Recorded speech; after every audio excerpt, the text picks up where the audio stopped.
Yeah, and I mean, with Clinton in particular, there are plenty of topics and issues that people want to ask her about. Namely, right now is the whole issue with the Clinton Foundation and the donations that were coming in during her Senate campaign, and people talk about, well, China this, Russia that. I mean, what do you make of the Clinton Foundation issue?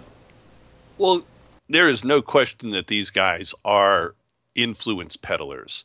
And people have forgotten that back one of the reasons that China has developed more advanced technology and incorporated into their anti-ship missiles and other technological breakthroughs that they've had. Just remember that the Chinese are consummate copiers.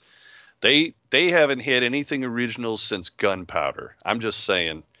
They literally, I mean, like they landed a probe on the moon and were bragging about it, even though we had done that. And by the way, that probe died inside of a month. So they soft landed a probe on the moon, where the Western democracies are sending probes, like a quarter of a light year out, and rendezvousing with a low gravity comet, and it took 10 years to get there, and then soft landing it on there. That is a pretty big technological accomplishment compared to landing something on the moon and then having it die in a month. So, you know, uh, Chinese technological prowess, because of the nature of their statist system, frankly, is perhaps overrated. And so the Clinton. Here's my point about the Clintons.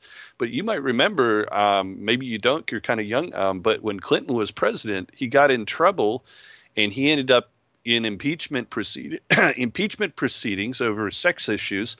And they suddenly had all this dark money coming in, and they were running pro-administration information ads, and hundreds of millions of dollars were flowing in, and they were coming from Chinese sources. And it was widely in the news then. I believe one of their associates ended up going to jail over some of the money. And in exchange, Bill Clinton's administration gave the Chinese a bunch of U.S. technology, which they're copying, and they put into warheads and in the optics of missiles that are being pointed at our ships in the South China Sea right now. So a lot of technology has come to term. They otherwise wouldn't have developed the technology. They're not creators. They're copiers, consummate copiers.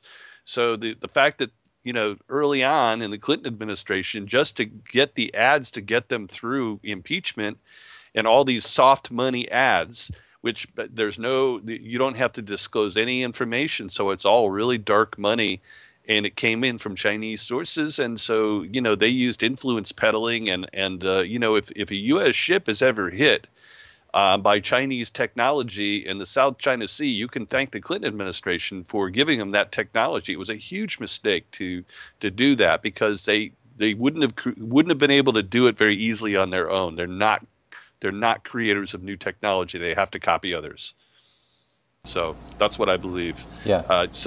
I think that the influence peddling of the Clinton. I think the point was made by somebody the other day that Clinton's been out of office 9 years, and suddenly when she was taking over the State Department, that suddenly he had tons of money for his speeches, and the speeches went way up 9 years after he was president. So I think it's a big deal. But everybody's so used to. I mean, she's so blatant about breaking the law that I think people are almost like, okay, it.